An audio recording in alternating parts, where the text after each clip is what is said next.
தமிழகத்துல இருந்து பாலியல் குற்றங்கள் கோவை மாணவி, கல்லூரி மாணவி யூடியூபர் வந்து பாடி ஷேமிங் பண்ற மாதிரி கொஸ்டின் பண்ணிருக்காங்க. சோ ஒரு முன்னாள் நடிகர் சங்க தலைவரா நீங்க என்ன சொல்லணும்? முன்னாள் நடிகர் சங்க தலைவர் ஒரு ஆண்மகனாக என்ன சொல்றீங்கன்னு கேட்டீங்கன்னா சிறப்பா. அதாவது என்னை பொறுத்த வரைக்கும் அந்த கேள்வி கேட்கப்பட்டதே தவறுன்னு தான் நான் சொல்லுவேன்.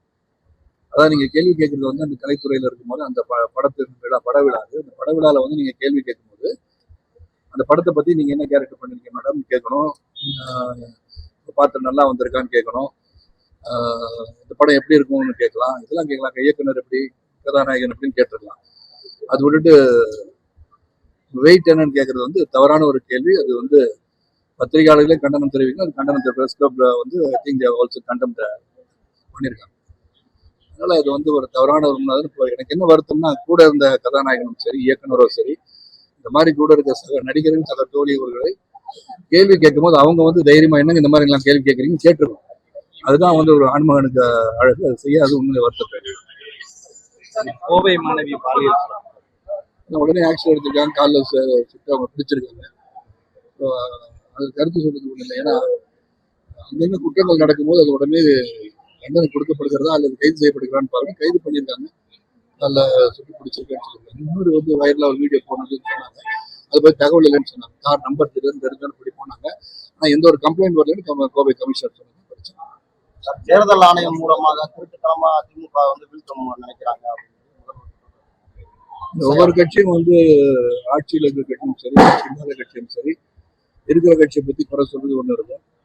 அதனால எந்த இது கொண்டு வந்தாலும் இப்ப எஸ்ஐஆரே இருக்கு அப்படின்னு சொன்னா அது உடனே அது வந்து நம்மளுக்கு சரியா வராது அப்படின்னு சொல்றவங்க இருப்பாங்க. அது உண்மையிலேயே அவங்க வந்து ஒரு ரிவிஷனுக்காக பண்றாங்க. அது ரிவிஷனுக்காக இல்லை, கள்ள ஓட்டு போடுறதுக்காக பண்றாங்கன்னு அவங்க சொல்லுவாங்க. இது எல்லாத்தையும் தீர ஆராய்ந்து செயல்படுகின்ற ஒன்று தான் என்பதை நாம் புரிந்து கொள்ள வேண்டும். எந்த ஒரு சீர்திருத்தமா இருந்தாலும் சரி சிறப்பாக ரிவிஷன் அப்படின்னு சொன்னாலே மறுபடியும் பார்க்க சரிபார்ப்பதுதான். எனக்கே வந்து நான் வந்து வீட்டுக்கு வரும்போது 3 தடவை வருவாங்கன்னு சொல்லியிருக்காங்க. 3 தடவை வருவாங்கன்னு சொல்லும்போது நான் வந்து உண்மையான ஒரு வாக்காளர் தான் நேராக இருந்து அந்த இல்லத்தில் இருந்து நான் தான் சோ அப்படின்னு சொல்லி ஆதார் கார்டை காட்டுறோம், ப்ரூஃப் கொடுத்து தவறு கிடையாது, நல்லதுதான் நான் நினைக்கிறேன்.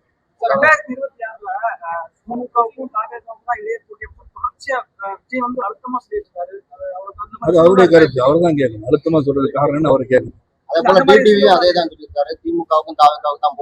அவங்களுக்கு அனைத்து அண்ணா திராவிட முன்னேற்ற கழகத்தை பிடிக்காதனால அவங்க அந்த கருத்தை பதிவு பண்ணிட்டு போவாங்க. வேற ஒன்றும் பேசுறதுக்கு ஒன்றும் இல்லை.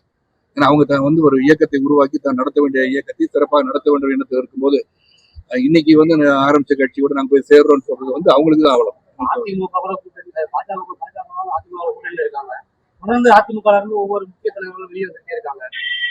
தேர்தல் வந்து இது வந்து 2026 தேர்தல் முன்பு என்ன நடக்கிறது தெரியாது. நாளைக்கு என்ன நடக்குது உங்களுக்கும் தெரியாது, எனக்கும் தெரியாது. அதனால நம்ம வந்து பொறுத்திருந்து பார்க்க வேண்டிய விஷயம். இது வந்து நான் உடனே பதில் சொல்லுவேன். நேஷனல் இதில் வந்து நான் உறுப்பினராக இருக்கேன். என்னை பொறுத்த வரைக்கும் இங்க இருக்கிற நிகழ்வுகளுக்கு வந்து அதுக்குன்னு தனியா ஒரு ஜெய் பாண்டாவை நியமிச்சிருக்காங்க தேர்தல் பொறுப்பாளராக. அப்புறம் இங்க இருக்க நம்ம தலைவர் இருக்காங்க, மாநில தலைவர் நயனா நாகேந்திரன். உட்கார்ந்து அமர்ந்து கூட்டணி எப்படி உருவாக்க வேண்டும், பலமாக இருக்க வேண்டும் இதெல்லாம் சிந்திப்பது அவங்களுடைய கடமை. ஒரு உறுதுணையாக செயல்படுவது எங்களுடைய கடமை. சிறப்பாக செய்யலாம். அந்த விழாவுல வந்து ராஜேந்திர சோழனாக ஒரு உதயநிதி வருவார். ராஜராஜ சோழன் மன்னர் இருந்தபோது ராஜேந்திர சோழன் வந்த மாதிரி ஒரு உதயநிதி ராஜேந்திர சோழனாக வாழ்வார். இல்லைங்க, அது வந்து நான் ஒன்னே ஒன்றுதான் சொல்லுவேன். அரசியல் அப்பாற்பட்டு தன் மகன் சிறப்பாக வர வேண்டும் நினைக்கலாம்.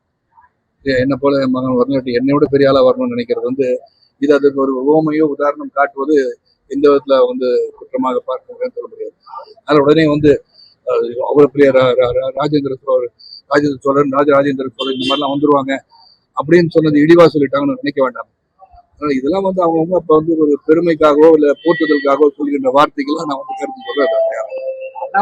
செய்திகளை உடனுக்குடன் தெரிந்து கொள்ள கீழ்கண்ட கேபிள் மற்றும் டிடிஹெச் நெட்வொர்க்குகளில் எம்நாடு செய்தி தொலைக்காட்சியை காணுங்கள்.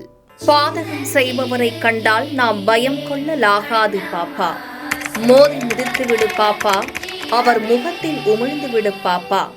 அண்மை செய்திகளை உடனுக்குடன் தெரிந்து கொள்ள இணைந்திருங்கள் எம்நாடு தொலைக்காட்சியுடன்.